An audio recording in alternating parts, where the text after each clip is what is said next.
মেহমান ছাড়া খাবার খেতেন না। হযরত ইব্রাহিমের আদত ছিল মেহমান নিয়ে খেতে বসতেন। প্রত্যেকদিন রোজা রাখতেন। ইফতার করার সময় মেহমান ডেকে নিয়ে আসতেন। রাস্তায় দাঁড়িয়ে থাকতেন, কোনো ব্যক্তি যাওয়ার সময় ডেকে নিয়ে আসতেন, আসো আমার বাড়ি, তোমার দাওয়াত।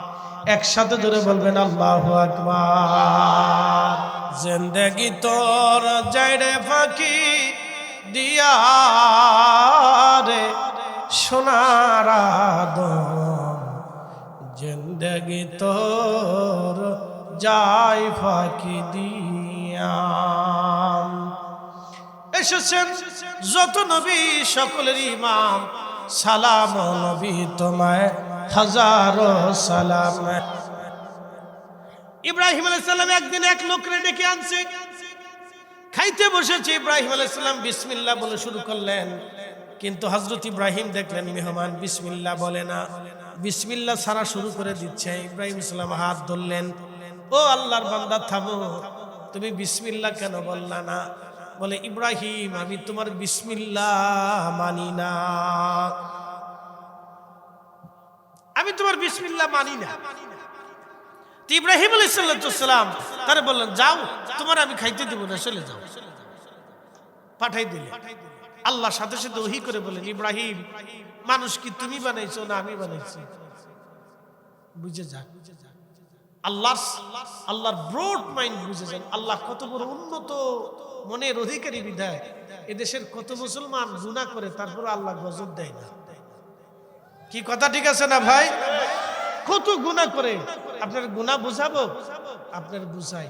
ওই লাকসাম মাহফিল করতে গেছে, এক ভদ্রলোক এসে বলতেছে, হুজুর একটা মাসালা দেন। এক মহিলা জানতে চাইছে তার স্বামী সৎ বোনের মেয়ের সাথে জেনা করে, সে কি থাকবে কি থাকবে না? ও মিয়া, মাহফিল সাক্ষী। মানুষ এত নিকৃষ্ট গুনাহ করে যে ভাবলে আপনার গা শির উঠবে। কুত্তা এই চিন্তাও করে না, শুয়োরেও এই চিন্তা করে না, গরু ছাগলেও চিন্তা করে না, যে চিন্তা মানুষে করে। গা শির ওঠার মতো কথা। আপন ভাগ্নির সাথে কেউ জেনা করে, নিকৃষ্ট জাতের মানুষ। আল্লাহর আকাশ থেকে পৃথিবী থেকে পাথর নিক্ষেপ হওয়ার কথা ছিল, কত জমিনে দাফন করে দেওয়ার কথা ছিল, কিন্তু তারপরেও আল্লাহ দেয় না। তারপরেও আল্লাহ দেয় না। বলে কেন দেয় না? আল্লাহ রাসূলের দোয়া আছে, যদি কোনোদিন মদিনাতে যান বলে দিই ঠিকানা, খন্দকের পাহাড় দেখতে যাবে।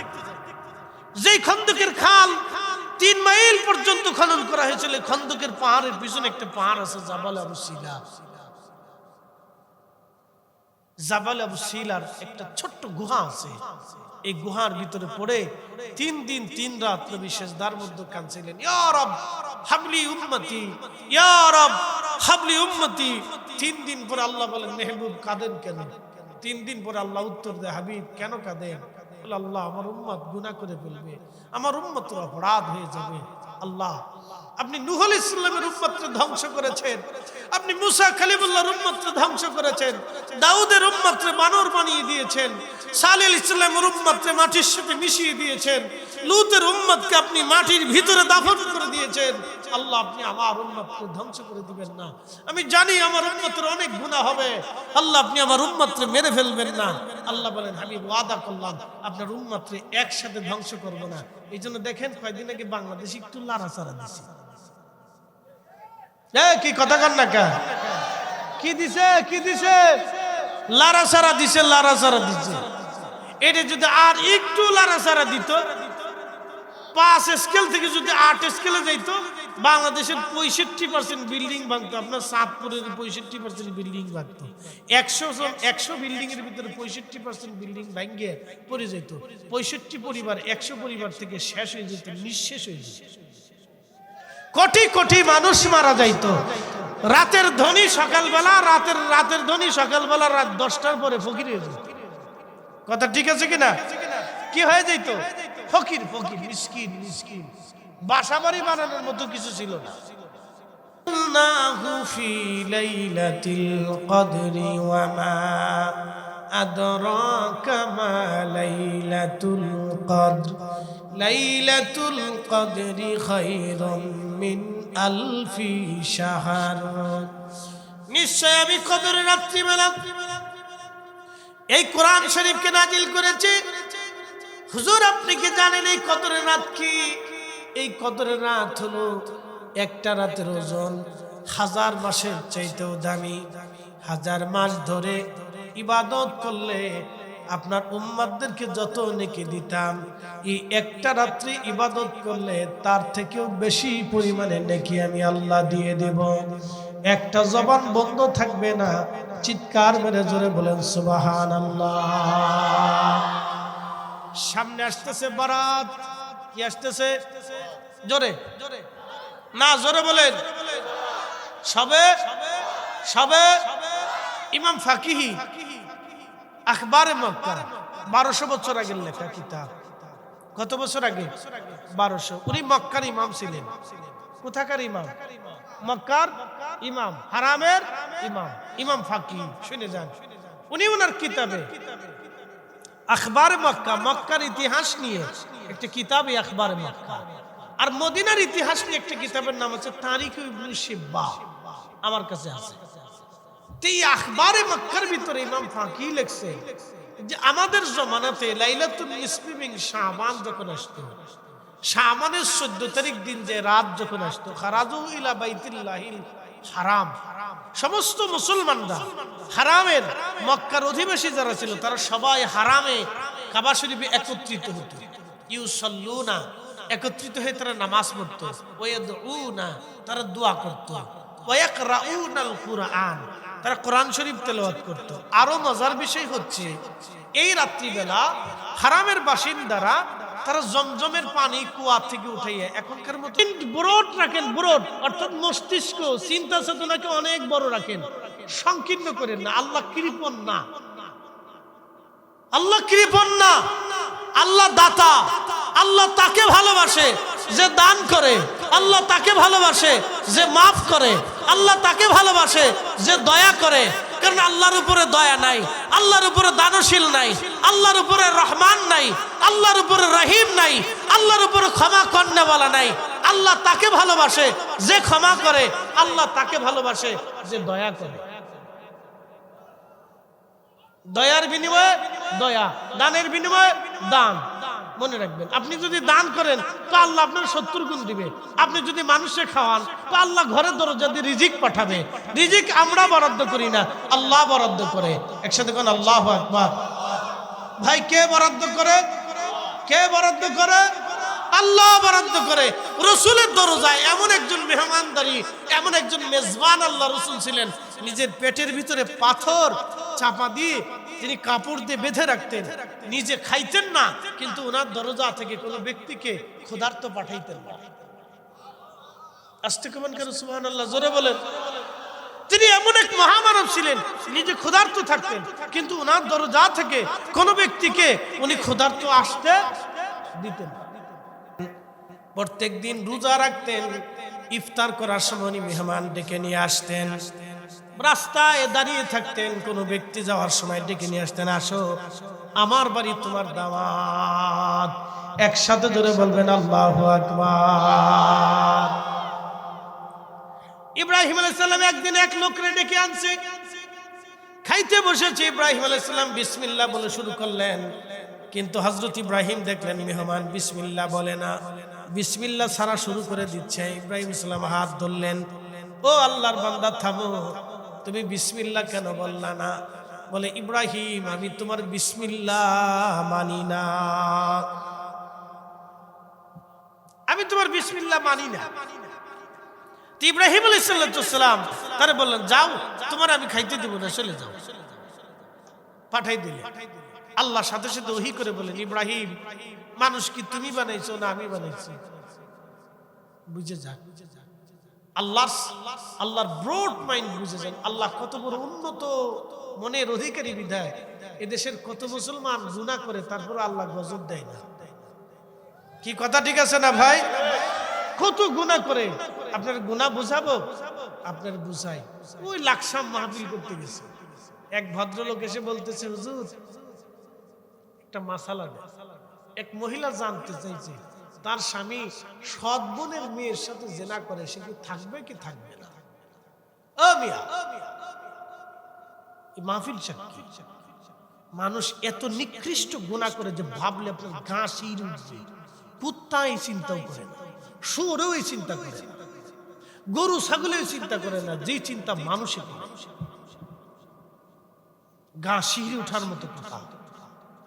আপন ভাগ্নির সাথে কেউ জেনা করে, নিকৃষ্ট জাতের মানুষ। আল্লাহর আকাশ থেকে পৃথিবীর থেকে পাথর নিক্ষেপ হওয়ার কথা ছিল, কত জমিনে দাফন করে দেওয়ার কথা ছিল, কিন্তু তারপরেও আল্লাহ দেয় না। তারপরেও আল্লাহ দেয় না। বলে কেন দেয় না? আল্লাহ রসুলের দোয়া আছে, যদি কোনোদিন মদিনাতে যান বলে দিই ঠিকানা। খন্দকের পাহাড় দেখতে যাবে, যেই খন্দকের খাল 3 মাইল পর্যন্ত খনন করা হয়েছিল, খন্দকের পাহাড়ের পিছনে একটা পাহাড় আছে, জাবাল আবু সিলা। জাবাল আবু সিলার একটা ছোট্ট গুহা আছে। এই গুহার ভিতরে পড়ে 3 দিন 3 রাত নবী সিজদার মধ্যে কাঁদছিলেন, ইয়া রব হাবলি উম্মতি, ইয়া রব হাবলি উম্মতি। 3 দিন পরে আল্লাহ বলেন, মেহবুব কাঁদেন কেন? 3 দিন পরে আল্লাহ উত্তর দেয়, হাবিব কেন কাঁদেন? বলে, আল্লাহ আমার উম্মত গুনাহ করে ফেলবে, আমার উম্মতের অপরাধ হয়ে যাবে। আল্লাহ আপনি নূহ আলাইহিস সালামের উম্মতকে ধ্বংস করেছেন, আপনি মুসা কালিমুল্লাহর উম্মতকে ধ্বংস করেছেন, দাউদের উম্মতকে বানর বানিয়ে দিয়েছেন, সালেহ আলাইহিস সালামের উম্মতকে মাটির সাথে মিশিয়ে দিয়েছেন, লূতের উম্মতকে আপনি মাটির ভিতরে দাফন করে দিয়েছেন। আল্লাহ আপনি আমার উম্মতকে ধ্বংস করে দিবেন না।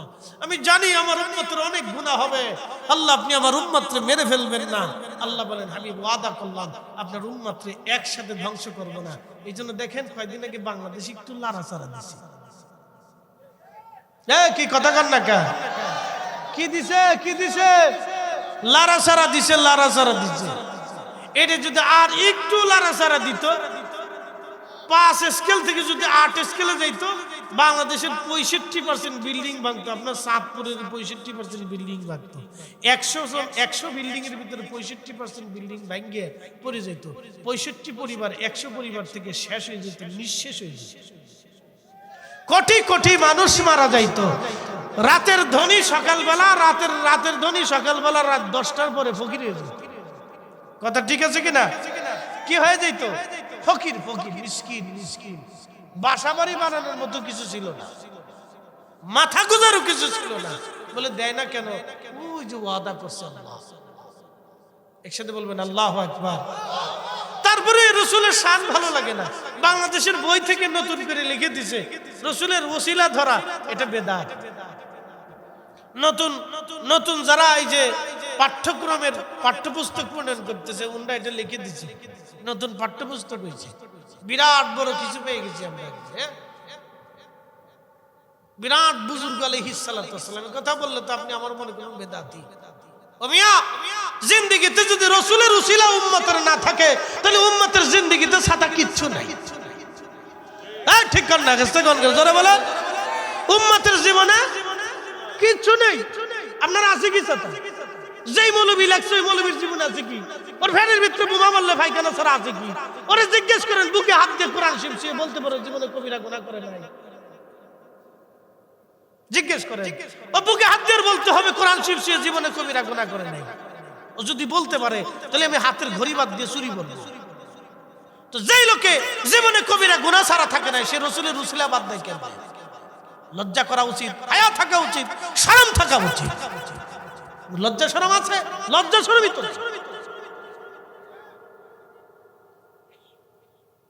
রসুলের উসিলা ছাড়া উম্মতের আছে কি? কিছু আছে? আল্লাহ কোরআনে বলে আপনাকে মাকামে মাহমুদ দিব, সর্বোচ্চ প্রায়োরিটি দিব, সর্বোচ্চ সম্মান দিব, সর্বোচ্চ সুপ্রিম পাওয়ার কিয়ামতের মাঠে দিয়ে দিব। আল্লাহ রাসূলের সাহাবীরা বলেন, হুজুর সর্বোচ্চ সুপ্রিম মাকামে মাহমুদ কি? নবী বলেন, হিয়া শাফাআ। আমি কিয়ামতের ময়দানে আল্লাহর কাছে যা চাবো আল্লাহ আমাকে তাই দিবে।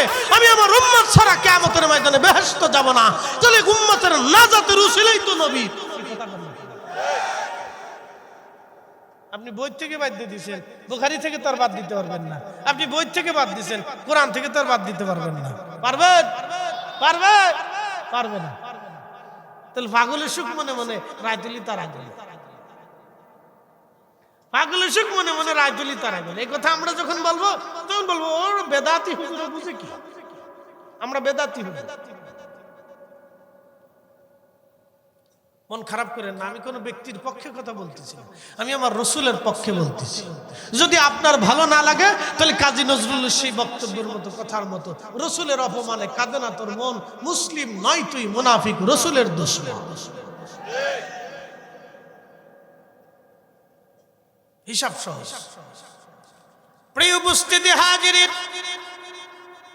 খুব ভালো করে শুনে যাবেন ভাই আমার, বন্ধু আমার। এই জন্য সামনে বরাতের রাত আসতেছে, কত দামি রাত। আল্লাহ এই রাত্রে সব মানুষকে মাফ করে দিবে, কিন্তু দুই শ্রেণীকে আল্লাহ মাফ করবে না। এক নম্বর, যারা নেশাগ্রস্ত আল্লাহ তাকে মাফ করবে না। যারা নেশা করে মদ খায়, জুয়া খায়, মদ খায়, গাঁজা খায়, ইয়াবা খায়, বাবা খায়, হিরোইন খায়, এইগুলি যারা খায় আল্লাহ তাকে মাফ করবে না, মাফ করবে না, মাফ করবে না। বলে হুজুর নেশাগ্রস্তকে আল্লাহ বরাতের রাত্রে কেন মাফ করে না? বলে দিয়ে যাই, আমার চা দিছেন, এই চাটা খাওয়ার সাথে সাথে আমার শরীরে চা ছড়িয়ে যাবে, প্রত্যেক পশমের গোড়ায় গোড়ায় চা আসবে। আপনারা আমারে পানি দিয়েছেন, এই পানি খাওয়ার সাথে প্রত্যেক শরীরের গোড়ান্দে রন্দে পানিটা ছড়িয়ে যাবে। এই পানিটা যদি আপনি পেশাব ছেড়ে দেন, এক ফোঁটা পেশাব ছেড়ে দিলে এই পানি পান করলে সারা শরীরের পেশাবগুলি আমার শরীরে ছড়িয়ে যাবে। ঠিক মদ এবং গাঁজা, ইয়াবা, বাবা, হিরোইন এরকম যখন বান্দার শরীরের ভিতরে ঢুকাই দেয়, তখন এই নাপাক বস্তুগুলি তার শরীরের মধ্যে চলে যায়। কুকুরের শরীর যেমন নাপাক, ওই নেশাগ্রস্ত মানুষের শরীর ওই রকম নাপাক। এই জন্য এই রাত্রে আল্লাহ তারা মাফ করে না। বরাত রাত্রে নেশাগ্রস্তরে আল্লাহ মাফ করে না তওবা না করা পর্যন্ত। আও মুশাহিন, হিংসুটে কিছু মানুষ আছে, আপনি দেখবেন ভালো কিছু খাইলে ওর হিংসা লাগে, আপনি ভালো কাপড় পরলে ওর হিংসা লাগে, আপনি বিদেশে ভালো পয়সা কামাই করলে ওর হিংসা লাগে, আপনি সুন্দর একটা বাড়ি বানাইলেও হিংসা লাগে, আপনার গাছে ভালো আম ধরলেও তার হিংসা লাগে, আপনার জমিনে ভালো ফসল হলেও তার হিংসা লাগে। এইরকম হিংসা বেশি মহিলাদের ভিতরে। দুই ভাই 25 বছর একসাথে বাবার সংসারে কাটাইলো, মারামারি নাই, ঝগড়া নাই, বিবাদ নাই, কিছু নাই, একসাথে এক পাতিলে খাচ্ছে, এক প্লেটে খাচ্ছে, একসাথে বসে খাচ্ছে, এক বিছানায় ঘুমায়, দুই ভাইয়ের মধ্যে কোনো ঝগড়া নাই। কিন্তু বিয়ে করার পরে এক ভাই আর একবার চেহারা পর্যন্ত দেখে না। শয়তানের দোষ, সব দোষ শয়তানের। আর কার দোষ দিতাম? আর দোষ দিয়ে লাভ নাই, সব শয়তানের দোষ।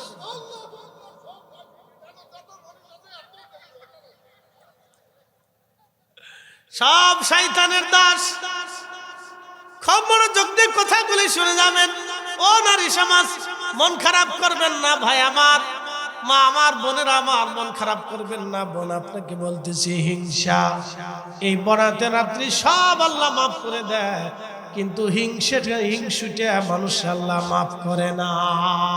এই জন্য হিংসা ছাড়তে হবে। বলে হুজুর হিংসা এত বড় অপরাধ কেমন? আমি আপনাদেরকে বুঝাই দিয়ে যাই।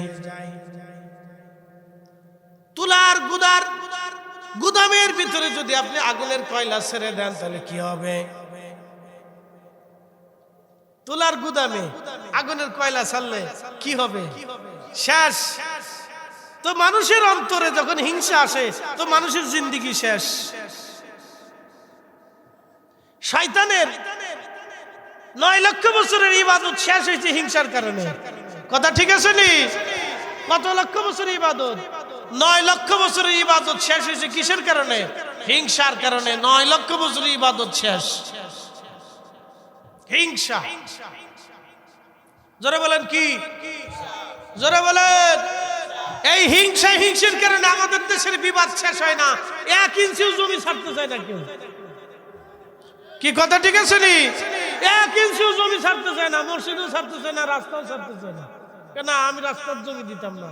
আচ্ছা, রাস্তায় জমি দিলে আপনার অসুবিধা কোথায়? আমি বলতেছি, রাস্তায় জমি দিলে কি লাভ হবে? এই যে রাস্তাটা হয়েছে না, এই রাস্তাটা কারো না কারো জায়গার উপর দিয়ে তো হয়েছে কিনা? আচ্ছা বলি, আপনি কবরে চলে যাবেন, রাস্তা তো কবরে যাবে না। বুঝাইতেছি, এই রাস্তা দিয়ে যদি 100 বছরও মানুষ হাঁটে, তাহলে হাঁটার কারণে যতটুকু সুবিধা পাবে, নেকি হবে, এই নেকিটা আপনি কবরে বসে বসে পাবেন। 1 ইঞ্চি জমি দিলেও পাবেন। একসাথে কোন আল্লাহু আকবার।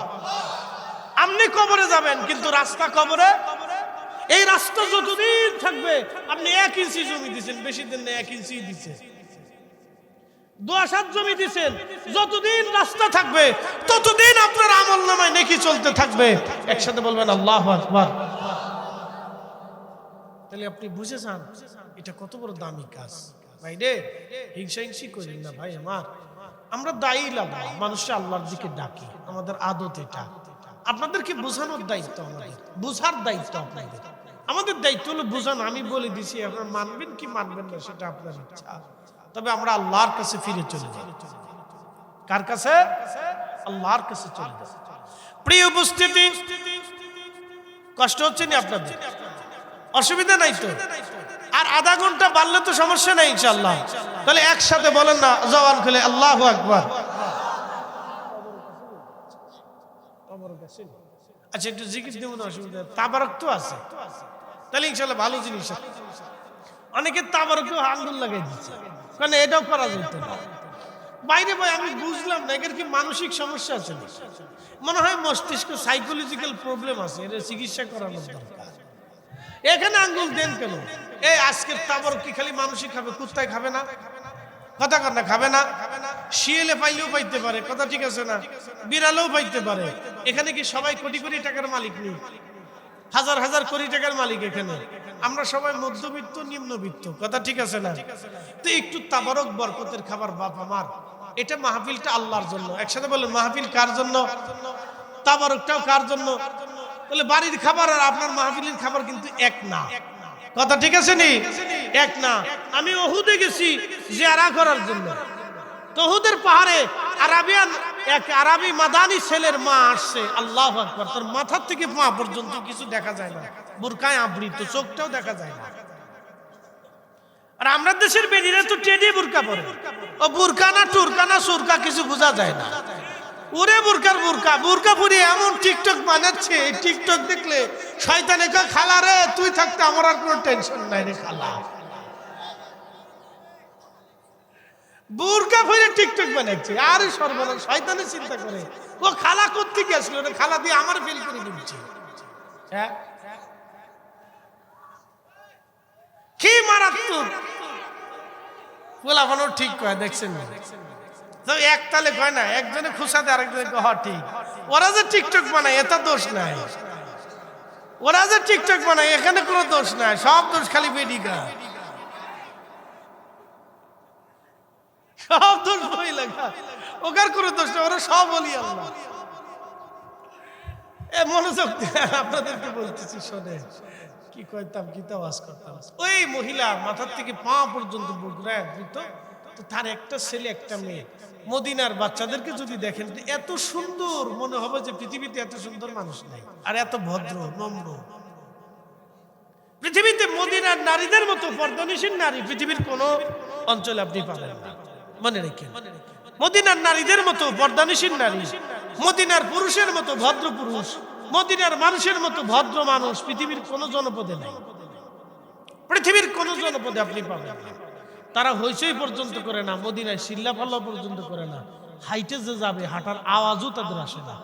এমন ভাবে রসুলকে তারা তাজিম করে, একসাথে কোন আল্লাহু আকবার, এমন ভাবে তারা তাজিম করে মদিনার মানুষ রসুলকে। শুনে যান, এ ভদ্র মহিলা 2টা বাচ্চা নিয়ে আসছে, বাচ্চাদের হাতে খেজুর দিয়ে দিছে। খেজুর, আমি হজে গেছি জিয়ারা করার জন্য। তবে একটা ছোট্ট মেয়ে বাচ্চা, ভাই বোন 2 আপন ভাই বোন আসছে। ছোট্ট মেয়েটা ভাইয়ের সাথে হেঁটে হেঁটে, আর ছোট্ট ভাইটা খেজুর হাতে নিয়ে বলতেছে হাজি হাজি হাজি হাজি হাজি হাজি। তা আমার সামনে এসে বলছি হাজি তুমি কিছু খাও আমার কাছ থেকে নাও। তা আমি একটা খেজুর খাইলাম, খেজুর খাই তার কপালে চুমা দিয়ে বললাম তামা দানি যা না, বললাম তামা দানি তুমি কি মাদানি নি, এইখানকার বাসিন্দা নাকি? না। তো আমি তার আরেকটা চুমা দিলাম, তুমি যে মাদানী, তার ব্যবহারে, তার কথায়, নম্রতায়, ভদ্রতায় বাচ্চা দুটি এমন ভাবে মানুষকে খেজুর খাওয়াচ্ছে, দেখলে আপনি মুগ্ধ হয়ে যাবেন। আল্লাহু আকবার। আর আমরা এখানে খালি ফতোয়া গুতাচ্ছি। এত গুতায় না, মানুষের রিজিকে ফতোয়া দিয়ে না। তাহলে কিয়ামতের ময়দানে জবাবদিহিতার আওতায় আসতে হবে। কথা ঠিক আছে কিনা? দুনিয়ায় জবাবদিহিতা নাই, কারণ এটা নিয়ে দুনিয়ায় কোনো মামলা মোকদ্দমা হয় না। ওটা কিয়ামতের ময়দানে জমা হয়ে যাবে। তুই আমার বান্দার রিজিক নষ্ট করছিলি কে? জবাব দিয়ে যা। সেই দিন আমরা কম আল্লাহ এত ফতোয়ার কারণে আমার রিজিক নষ্ট হয়েছিল। কুত্তায়া বলবে আল্লাহ আমার রিজিক নষ্ট হয়েছে, বিড়ালে কবে আল্লাহ আমার রিজিক নষ্ট হয়েছে, আমার রিজিক বুঝাই দিয়ে যাইতে পারে। তো হয়েছে সেই দিন মৌলবীর কাজ সারা। কথা ঠিক আছে? ঠিক এদিন হুজুরের কাজ সারা হয়ে যাবে, জবাব দিয়ে তারপরে বেহেশত যাইতে হবে। এত সোজা। ইস, ভালো করে শোনা যাবেন। সাইয়েদুনা হযরতে ঈসা রুহুল্লাহ আলাইহিস সালাতুস সালাম মস্ত বড় পাহাড়ের পাশ দিয়ে হেঁটে হেঁটে যাচ্ছেন।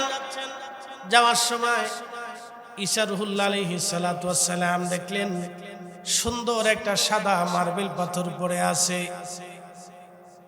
সুন্দর এই পাথরখানা দেখে ঈসা রুহুল্লাহ চারপাশ দিয়ে ঘুরে বলে, রাব্বি, এত সুন্দর পাথর তো আগে দেখি নাই। আল্লাহ, আল্লাহ এত সুন্দর পাথর, পাথরের মধ্যে আছে কি? ঈসা রুহুল্লাহ ডাক দিয়ে বললেন, আল্লাহ এই পাথরের ভিতর কি আছে? আমার রব আল্লাহ বলেন, ঈসা রে, পাথরের মধ্যে কি আছে তুমি দেখতে চাওনি? বলে, হ্যাঁ আল্লাহ, দেখতে মন চায়। তাহলে তোমার হাতের লাঠি দিয়ে পাথরে আঘাত করো। হাতের লাঠি দিয়ে পাথরে আঘাত করার সাথে সাথে পাথরটা দুই খণ্ডে বিভক্ত হয়ে গেল। আল্লামা ইমাম সাফুরি আন-নুজহাতুল মাজালিসের মধ্যে তিনি লিখতেছেন, ঠিক তখনই পাথর দুই খণ্ডে বিভক্ত হয়ে গেল। ঈসা রুহুল্লাহ দেখে রে, পাথরের ভিতরে একজন আল্লাহর বান্দা দাঁড়ায়া দাঁড়ায়া জিকির করতেছে। একসাথে জোরে বলেন আল্লাহু আকবার। না না, জোরে জোরে জোরে জোরে জোরে। জিকির করে কার? কেমনে? জোরে বলেন। আপনি দাঁড়ায় আছেন, দাঁড়ায়া করেন, নিষেধ নাই। বসে আছেন, বসে করেন, নিষেধ নাই। শুয়ে আছেন, শুয়ে করেন। ফাইদা قضيتم الصلاة فاذكروا الله قياما وقعودا وعلى جنوبكم নামাজ শেষ করেছো, আমার জিকির করো। দাঁড়ায় আছো, দাঁড়ায় দাঁড়ায় করো। বৈশা রইছো, বৈশা বৈশা করো। শুয়ে রইছো, শুয়ে শুয়ে আমার জিকির করো। একসাথে ইলাহা ইল্লাল্লাহু মুহাম্মাদুর রাসূলুল্লাহ পড়ি সাল্লাল্লাহু আলাইহি ওয়াসাল্লাম। হযরত ঈসা রুহুল্লাহ ডাক দিয়ে বললেন, ও বান্দা, তুমি পাথরের মধ্যে করো কি? বলে, হুজুর, আমি পাথরের ভিতরে আল্লাহর জিকির ইবাদতে রত আছি। কত বছর ধরে তুমি আছো? বলে, 400 বছর ধরে আমি আল্লাহর জিকিরে আছি। জোরে বলেন মারহাবা। প্রশ্ন রাখতে পারেন, হুজুর, পাথরের ভিতরে কি মানুষ বাঁচেনি? যদি আমি প্রশ্ন করি, মুরগির ডিমের ভিতরে মুরগি বাঁচায় কে? মার পেটের ভিতরে আমরা বাঁচায় রাখছিল কি? তাহলে মানুষকে আল্লাহ পাথরের ভিতরে বাঁচাইতে পারে কিনা? খুব মনোযোগ দিবেন। সাইয়েদুনা ঈসা রুহুল্লাহ আলাইহিস সালাতু ওয়াস সালাম ডাক দিয়ে বলেন, বান্দা তুমি খাও কি? বলে, আমারে আল্লাহ বেহেশত থেকে খাবার পাঠায় এবং এই গাছের ভিতরে, আঙ্গুর গাছের ভিতরে, এই পাথরের ভিতরে আল্লাহ একটা আঙ্গুর গাছ লাগাইছে। ওই আঙ্গুর গাছ খেয়ে, আঙ্গুর গাছের আঙ্গুর খেয়ে আমি বেঁচে আছি। মনোযোগ দিবেন। বলে, পাথরের ভিতরে গাছ কেমনে হয়? আমি গেছিলাম ভুটান। ভুটানের জায়গা, ভারতের জায়গা শিলিগুড়ি দিয়ে আমি শিলিগুড়ির মাহফিল শেষ করলাম। শিলিগুড়ির মাহফিল শেষ করে আমি জলপাইগুড়ি একটা জেলা আছে, জলপাইগুড়ি জেলা, জলপাইগুড়ি একটা জেলা আছে। এই জলপাইগুড়ির একটা এলাকার নাম হচ্ছে জয়গা। যদি কোনোদিন যান এই জায়গা থেকে ভুটান যাওয়া যায়। এখানে ভুটানের আপনার আছে, ভুটানের সীমানা। ভারতের পাসপোর্ট দিয়ে আগে ভুটান ঢোকা যাইতো, এখন যায় কিনা আমি জানি না। সেই সময় আমি ভারতের পাসপোর্ট ভিসা দিয়া আমি ভুটান গেলাম। ভুটানের একটা পাথর আছে, নাম কালো পাথর। ওই জায়গার ভিতরে দর্শনীয় স্থান কালো পাথর।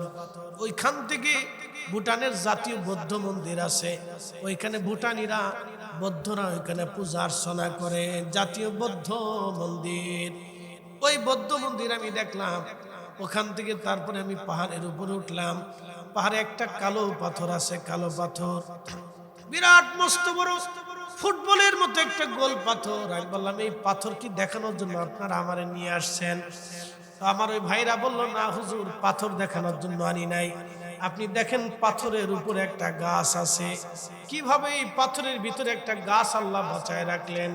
তো পাথরের ভিতরে আল্লাহ একটা গাছ বাঁচিয়ে রাখছেন। এগুলি সব আল্লাহ পাকের কুদরত। পাথরের ভিতরে আঙ্গুর গাছ আল্লাহ লাগায় রাখছেন। ওই আঙ্গুর খেয়ে আমি বেঁচে আছি। আল্লাহর নবী ঈসা বললেন, রব্বুল আলামিন, এর থেকেও কি দামি মানুষ দুনিয়াতে আর আসেনি? এর থেকেও কি শ্রেষ্ঠ মানুষ দুনিয়াতে আর আসেনি? হযরত ঈসাকে আল্লাহ ডাক দিয়ে বলেন, ঈসা রে, এর থেকেও দামি মানুষ আমি আল্লাহ দুনিয়াতে বাঁচাব, দুনিয়াতে আনবো। বলে, আল্লাহ তারা কারা? বলে, এরা হলো আমার আখিরি নবীর উম্মত। একবার জোরে বলবেন কি মারহাবা। শ্রেষ্ঠ নবী দিলাম রে তরিয়ে নিতে রোজা হাসরে, ঠিক কিনা? শ্রেষ্ঠ নবী দিলাম রে তরিয়ে নিতে রোজা হাসরে, পথ না ভুলি তাই তো দিলে পাক কোরআনের বাণী, খুদা তোমার মেহেরবানি।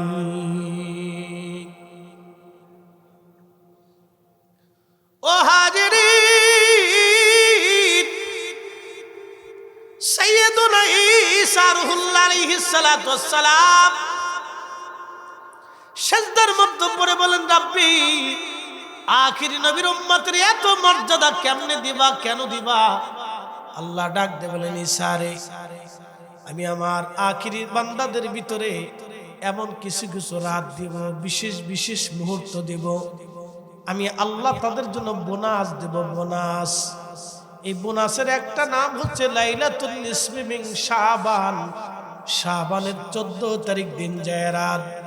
ইমাম সাফুরি লিখতেছেন, ওই রাতের এত বড় মর্যাদা, আমার কোন বান্দা ওই রাত জেগে ঈমান ইহতিসাবের সাথে যদি ইবাদত করে গো ঈসা, তাহলে এই ব্যক্তি 400 বছর ধরে ইবাদতের যত নেকি আমার আখিরি নবীর উম্মতের আমলনামায় ওই এক রাত বরাতের রাত্রিবেলা জেগে ইবাদত করলে তত পরিমাণ নেকি আমলনামায় দিয়ে দেব।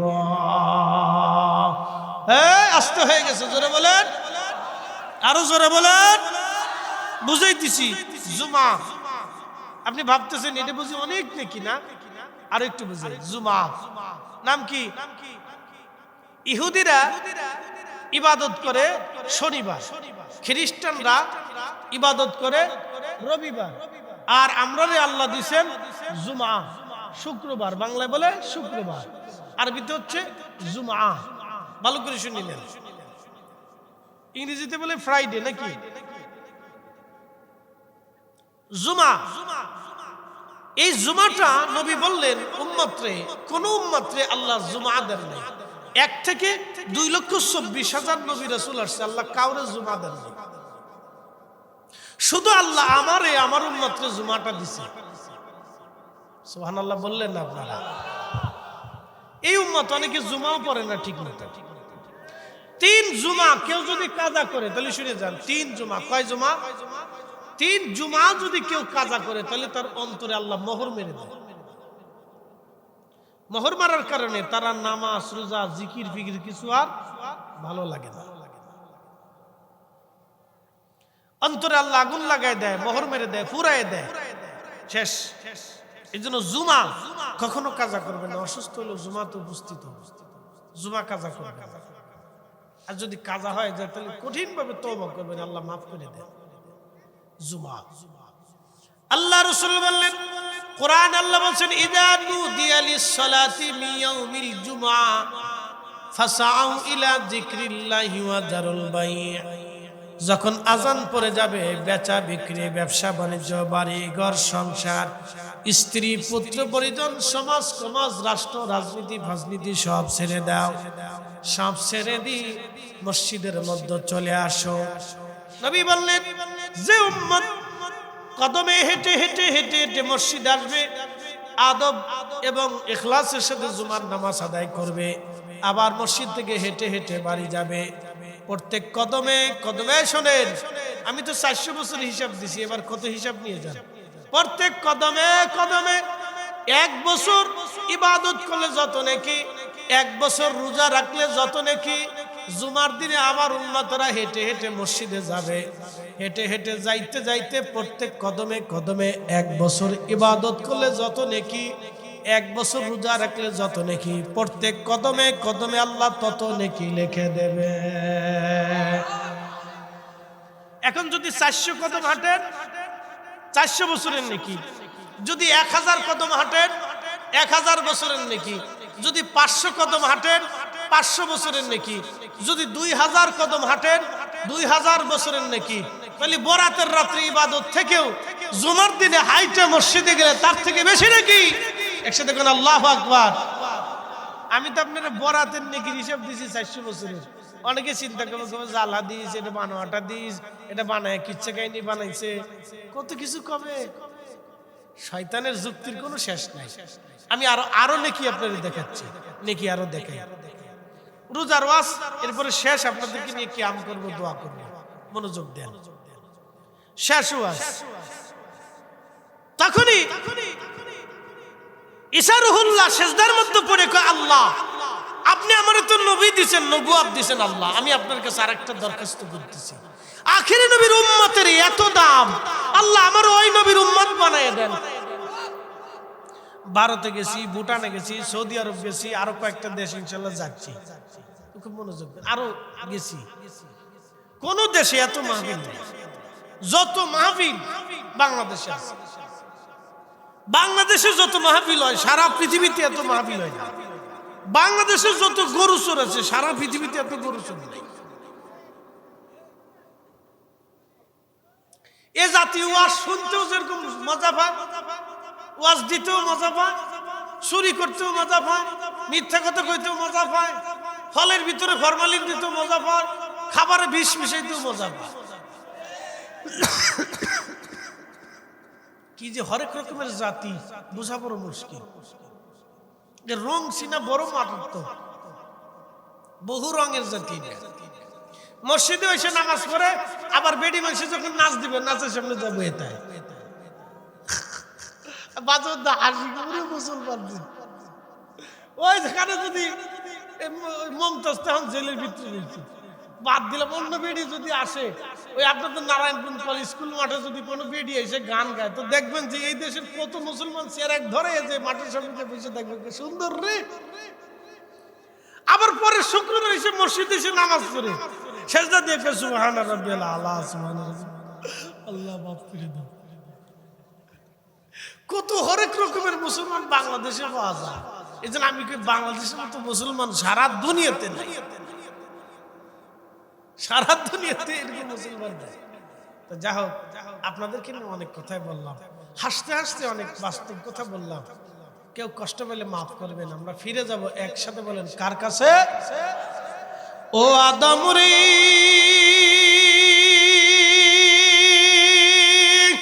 পাগে ধরিয়া গেছে দাড়ি, দন্ত আছে গোটা চারি,